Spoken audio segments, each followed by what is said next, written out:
Moving on. And speaking of folks on the right, talking to folks with, opposing political opinion, someone with a different political opinion than you. Politics and religion. I mean, there's like a handful of things where you could have a conversation with a person that you've known for years, have that one conversation, and then you're never friends again, right? Politics and religion definitely are two of them, right? And for a lot of people, it might not come up. They don't want to bring it up because they don't want to run that risk. But for some people, it's inevitable, especially nowadays. More and more people find themselves having to confront the reality of their situation. Listen, my belief is that your vote for Kamala Harris is going to ruin the country. And then the opposing side is my reality is made worse by your vote for Donald Trump. It emboldens not just Trump and Republicans, but it emboldens the people on the ground who vote for him. Once he's in office, they feel way more up and they show their guns off and they think this is their country and and it makes my reality a lot more scarier, right? So for some folks who live in those realities, they have to now talk about politics, right? And that can be a very challenging thing for folks to do. And I'm going to try to go into this as unbiased as possible. And Q, I'm going to ask you to remain true to Q because you're going to keep us on our line. But for me, I have made a commitment to at least one person. I won't share his name, but eventually he's going to be on the show. He's been on our shows plenty of times. But I don't like to talk about him if he's not here and he hasn't been on the show yet. But he's a dear friend of mine.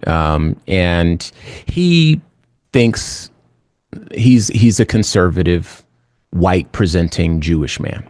He works in the same space as me. He is a person that I would consider an intellectual. He is well researched. He stands on business, right? And I think that everything that he says is wrong. And I can demonstrate to him every single time that everything that he says is absolutely wrong. I have no problem doing it. I'll do it again. And I'm going to love him through it all, right? The reason I made this commitment to him is because he, like I, provide insight into what it is that people over there think, which is something we need to know about. And I provide him insight into the reality of the situation. You know what I mean? And we're appreciative of that. Whenever he comes into town, we grab a meal, we sit down and we argue for a couple of hours. At the end of the night, we give each other a hug. He goes back where he's going. I'm go back to where I'm going. A few times throughout the year, if we're not, on a show together, we're checking up on each other's kids, each other's moms, that sort of stuff, right? Or his mom. I check up on her. And I see him doing his journalistic work from time to time. He'll pop up on Fox News or pop up somewhere, I'm like, okay, good for him. And of course he sees me, I'll go viral or something like that. That's just how it goes. But no matter what, I've committed to seeing the world, using his lens to peek into his world from time to time. Now, when it comes to talking to him, one of the things that I've done is I've established that no matter what this man says out of his mouth, that I'm going to acknowledge his humanity. I'm going to give what he says the benefit of the doubt. And that's very, very difficult for me to do. Right? Q, you keep the line, but I'm sharing this story the way that it happens. So he says some crazy stuff, and I unfortunately have to dignify it. I have to meet him where he is. And that's a very taxing exercise. But I found, believe it or not, that I actually learned some stuff from him. I don't learn anything about my material reality, but I learned something about how he thinks the world works. And that fear shapes the world that I live in. So understanding that fear, and in order to understand it, I have to dignify it. I have to acknowledge it. But understanding it helps me become a better journalist and share things that I feel will help dismantle the things that have caused him to be afraid. Okay.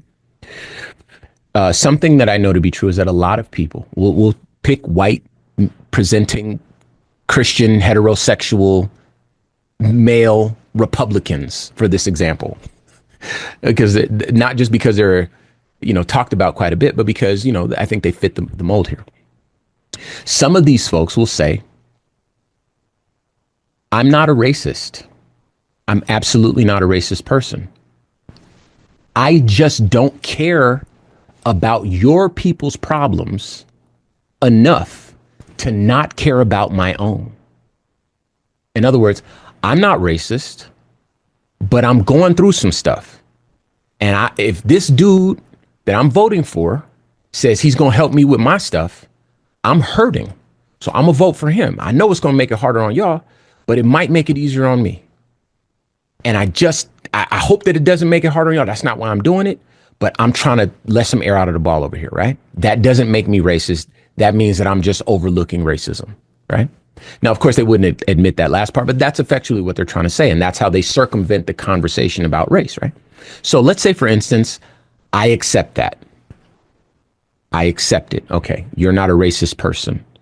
You are simply trying to figure out how this administration is going to benefit you and your material reality over this other administration. I now have to have a different conversation. It's not a conversation about race. Even if that person does harbor some racist thoughts, they have changed the state of play.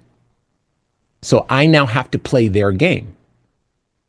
And learning how to play that game without introducing race is a strategy that I had to become very good at. And that is one way that I've learned to talk with someone with a different political opinion. What is it that's making you do this thing?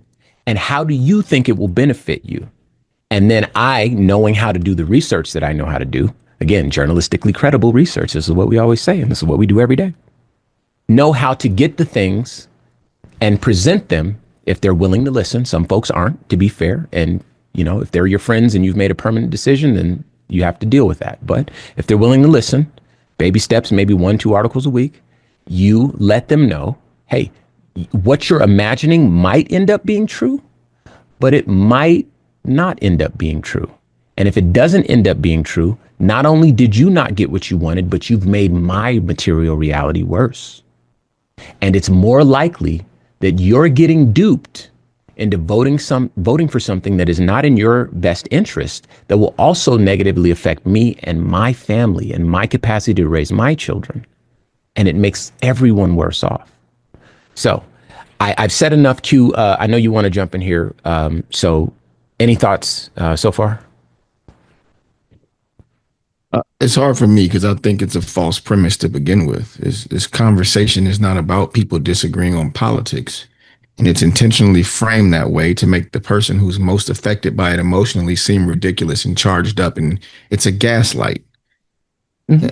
The question has nothing to do with us agreeing or disagreeing on politics. In most cases, this question is posed when people disagree on humanity, on empathy, on compassion.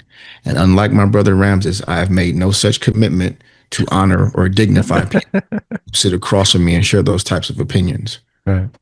Right. So if the preservation of you and your house is worth the demise of everyone else, you and I are not the same. Yeah. I do not reserve a space for you because my reality is shaken to its core, mine, not the people I see on TV, me. And I have sleepless nights and uncomfortable drives to work and have to worry about my children and my family in a way that I've never had to before.